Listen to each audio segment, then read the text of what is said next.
Hi everyone. We are going to do some exercises today, some practices that are helpful for back pain.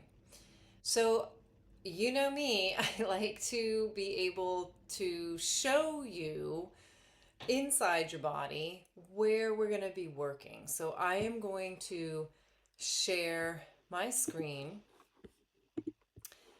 and we are going to come over here. And I am going to try to make this bigger.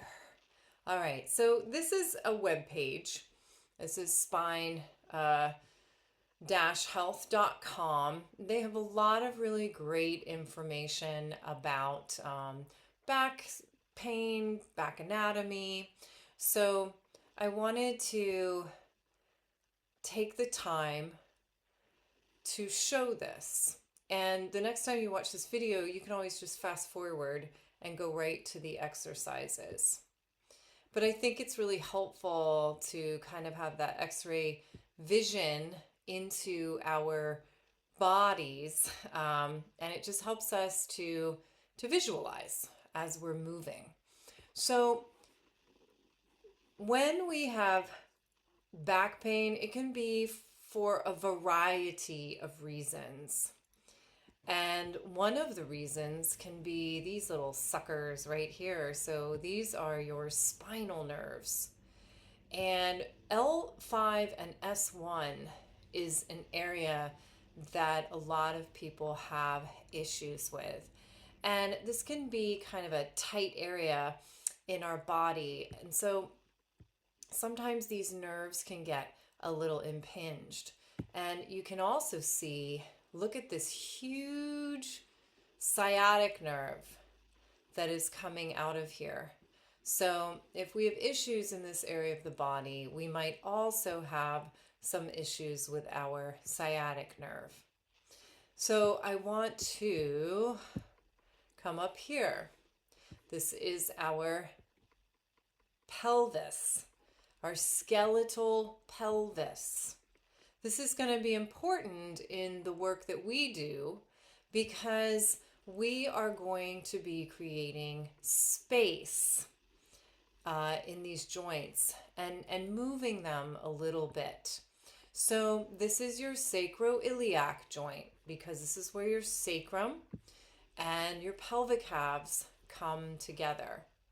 In the front here, this is your pubic symphysis. So you can see there are these pelvic halves, and then there is this sacrum, and then we have this joint in the front that has this big, cartilageous buffer in the middle. Okay, so it's important to understand that our pelvis is meant to move a little bit, not a lot, and we want it to move rhythmically and for everything to work together. So if a part of your pelvis or even in your hip joints is a bit stuck or inhibited, then it can wreak havoc on the whole thing. Okay? And I think that's all we need to look at. So I'm going to just stop that share and come back to just us. Now, in a former video, I made this big to-do about lying on the ground and lying on your belly, and then I totally forgot to do the exercise. And I didn't realize that until like the day later. So I'm going to start this practice with this exercise.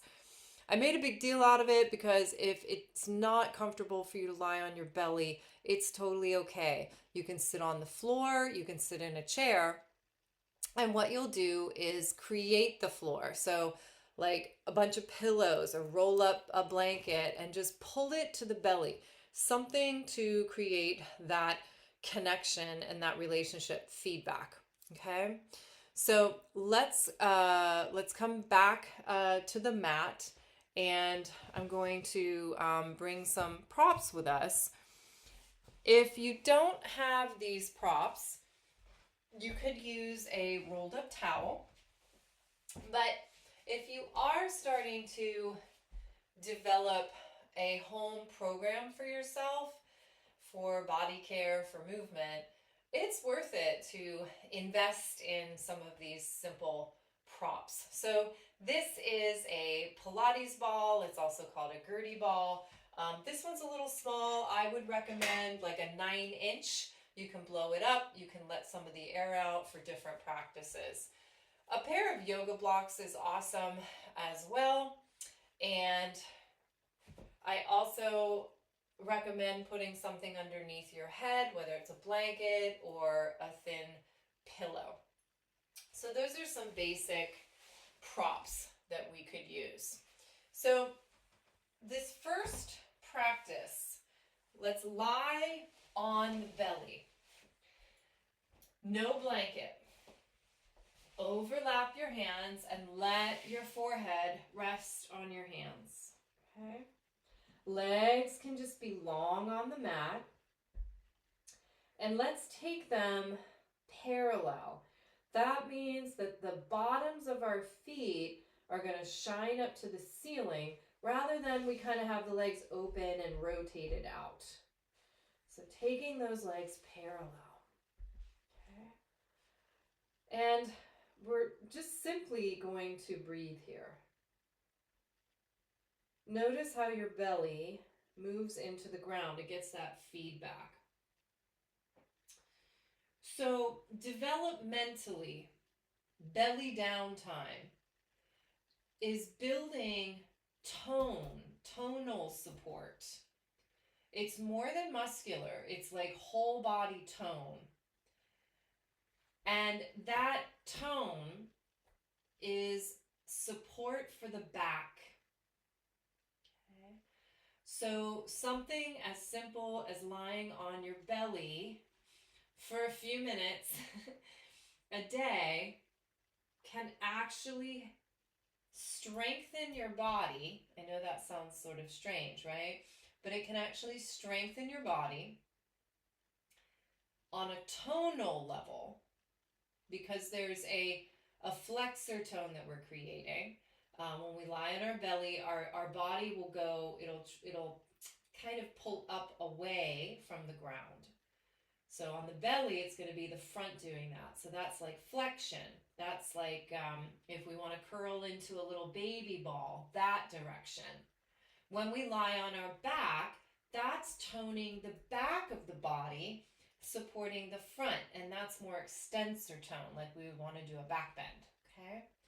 So we have these earlier patterns that support when they're healthy and really, present, or if they're not, we can strengthen our muscles. We can, engage your core, but it's exhausting because we don't have this more holistic, earlier support system kind of firing up in the body.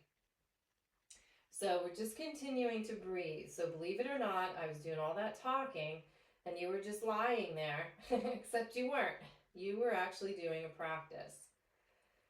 Now I invite you to notice if there's areas of the body that are still holding tension, kind of holding up and away.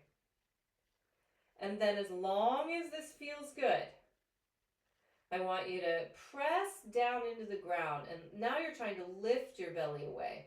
You're not lifting your head or your legs. It's just like creating this tension, this contraction, and then letting it go. Release, release, release. Did you release a little bit more? Let's do that one more time. So we tense up on purpose. Pull up away from the floor. And then releasing it and seeing if that helps you release some tension. Beautiful. Okay. Now we're going to bring our hands underneath and we're going to begin our practices. Child's pose. So you sit back towards your heels. Remember how we were talking about how that area of the body can get kind of squashed or, condensed in there and restricted? This is lengthening it out. So your tail is flowing down towards your heels and your upper body is flowing forward. And you can just let your head rest on the ground. If you feel really far from the ground, Grab a blanket or a pillow. You can put it right underneath your head. And then we're going to let breath do the work. So just take a nice soft inhale and then relaxing exhale. Now as you're breathing, can you feel how you're lengthening through your spine? In particular, in that hip and low back area. So I am a somatic movement educator and therapist. That means I'm very interested in your nervous system, because your nervous system is going to send information to the brain, and the brain's going to interpret it. So we want to expand out of, I'm going to do these 3 exercises that somebody told me was good for my back, which are great, but we're taking it a little bit deeper.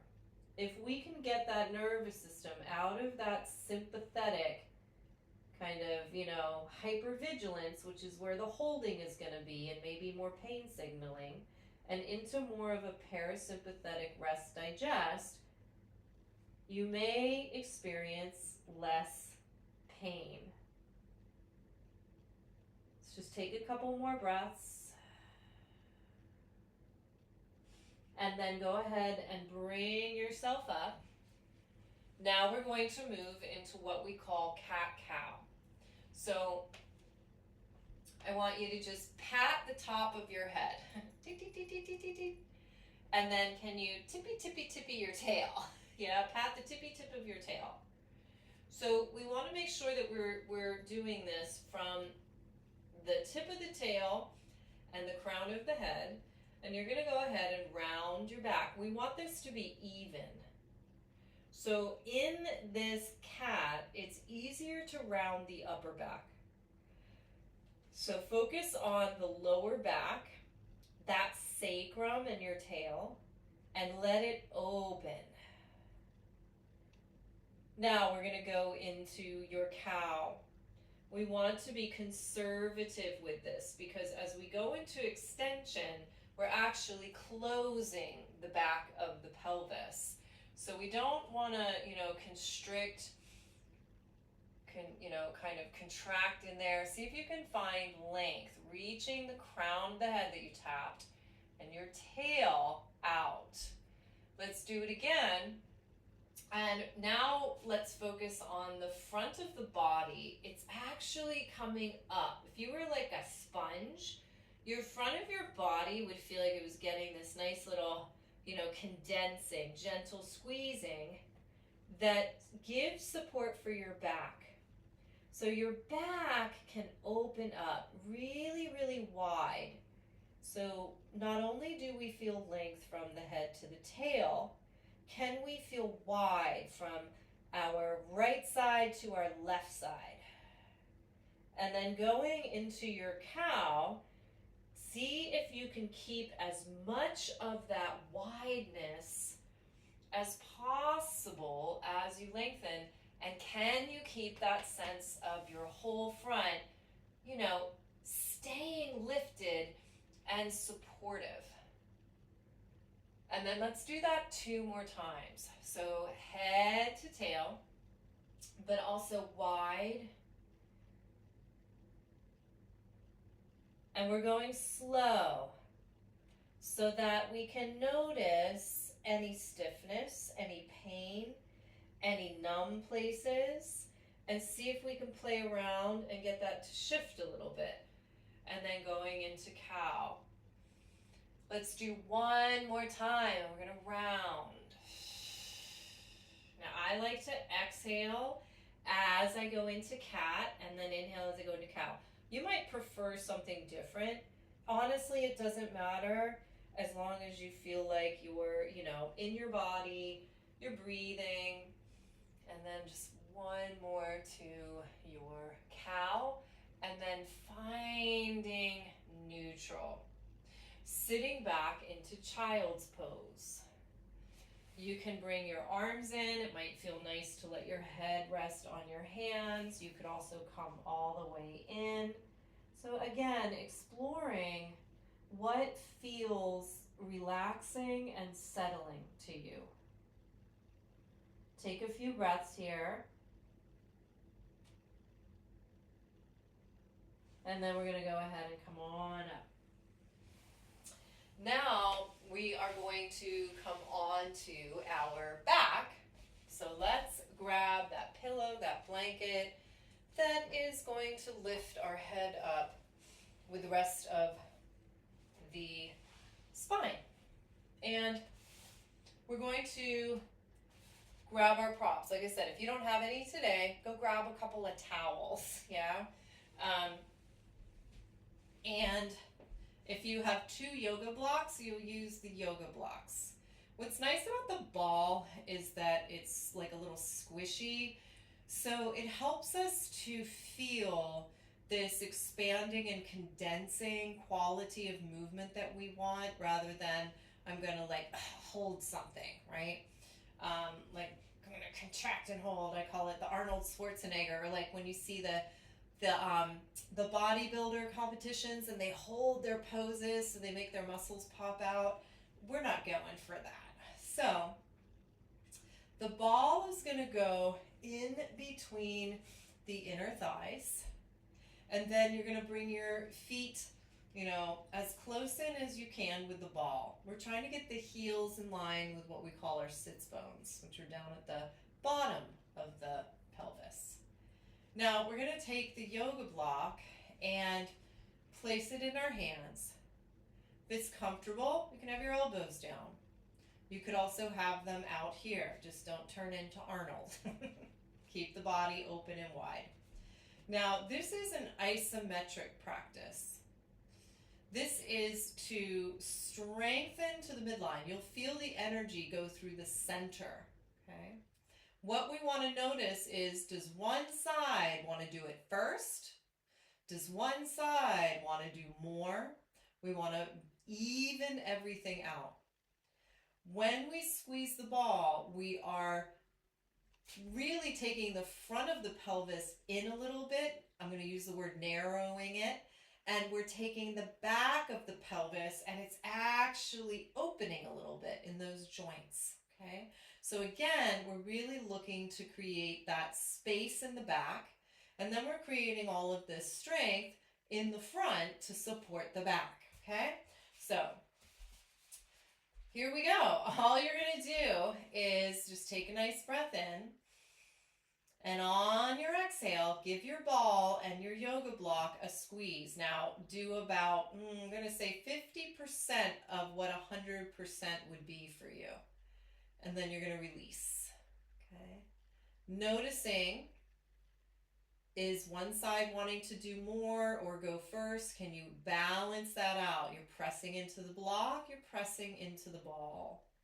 And can you feel that sense of expand, condense, like the ball? Now, last thing, I want you to notice what your pelvis is doing, what your tail is doing. So when you're pressing, if you notice your tail's trying to scoop up, see if you can keep it reaching long towards the wall that's in front of you. You may notice that there's a little arch in your lower back, but just keep the hips nice and heavy. We're going to keep going with this. So pressing in, and it's progressive. We don't need to go 0 to 60. It's like, 10 miles an hour, 20 miles an hour, 30 miles an hour, 40 miles an hour. Let's go to 50. And then backing off nice and slow as well. So expanding and condensing like a jellyfish movement. Pressing in and releasing and keeping that tail long. That's important because if we scoop up, that's our butt muscles doing this, and we're not interested in them firing up a lot. That's actually going to narrow the back of the pelvis. I have no idea how many we've done. 10 would be great. So how about we do 3 more of this? Press and release. I like to do an exhale going in and an inhale going out. You might be doing the opposite, totally fine. We just want to feel, you know, kind of quiet in the body, even though we're putting effort in. And this is going to be our last one. And then releasing. Now we're going to put the block down. We're going to keep the ball where it is. Now, the next thing we're going to do is typically called a pelvic tilt. But I want you to do a tail reach. So tail reaches are very developmental. And imagine you have your favorite tail, but it's really long, okay? And imagine that tail reaches out first, reaches out, and then it reaches up. Now, because it's connected to the sacrum and to your pelvic halves, your pelvis is going to move. And then I want you to think of that tail reaching out and down as if there was like a hole in the floor, and you're going to put your tail in the floor. Now, this should be pain-free. So if you go to a certain, range of motion and there's pain, I want you to stay away from it. So this could be as small as you want to or need to. Remember, we're working with the nervous system as well, and we don't want to override pain signals. It'll make it worse. And you're probably, if you have back pain, doing that anyway during the day because you have to get through your day, right? So we're creating a lot of space as that tail reaches up. And then as you reach out, you're creating some nice movement through the pelvis. Okay, let's do one more. Tail reaching, creating the space. It's like a little self-traction. And then that tail reaches out and lengthens down. And then just finding a little neutral. All right, we're going to take the ball and we're going to put it underneath the hips. You can practice this without the ball. It's just really nice with the ball because it floats you up into space, okay? So we put it underneath. It's going to create a little bit more space. So let's try those tail reaches up here. They're really fun up here. And then reaching, lengthening out. And again, if you put the ball underneath, you're like, oh, that does not feel good on my back. Get rid of it. We're all very unique. That's why, there might be standard back exercises, but they don't work for everybody. And I think that's important to understand, because we'll go on the internet, we're like, oh, I have back pain. Oh, they tell me to do this, and it doesn't work. And then we think, what's wrong with me? There's nothing wrong with you. You are a very unique individual. Something that can, create worse pain is chronic stress. So if you have a stressful job, if you're going through a stressful period in your life, that is going to impact how your body feels and how your nervous system responds. All right, now see if you can swish your tail from one side to the other. One side to the other. Keep it really small, really soft. Try to get the tail to do the movement. It's very somatic. And relax your muscles. Yes, your muscles are working. We wouldn't be able to move without them. But where we put our focus is going to influence how we move. So just side to side. So we're just working gently all of these joints in your spine, in your pelvis, creating a little movement. If it feels good, if that movement doesn't feel good, don't do it. Now, could we draw a little circle with our tail? So now you're going in all of those directions. If you feel anything like pinching or numbness or heat, electricity, that's your nerves, and I want you to stop, okay? So anything that doesn't feel good, there's nothing wrong with you. If you were with me as my private client, then we're going to go the other way. I would totally customize, right? but these videos are more for general public, and I'm offering ideas, okay?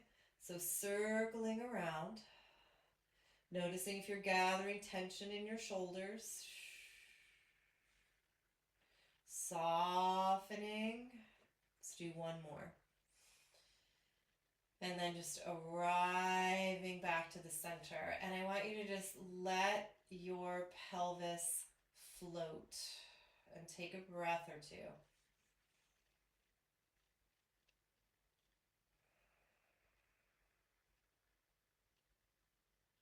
One more breath.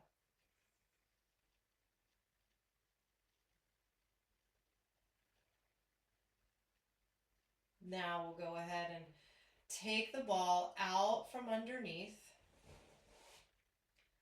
and come down and hug your knees into your chest.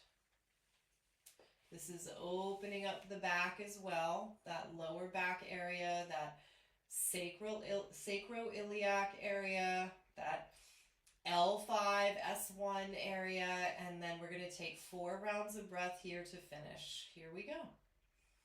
Can you feel like you breathe into the pelvis, breathe into the back of the pelvis, relaxing and softening.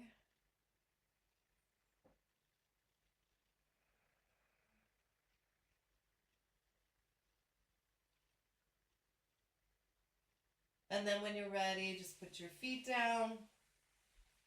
A great way to transition when we are having some back issues is just to gently roll to a side to bring ourselves up. Great job. Thanks for joining me for a little back care. Take good care.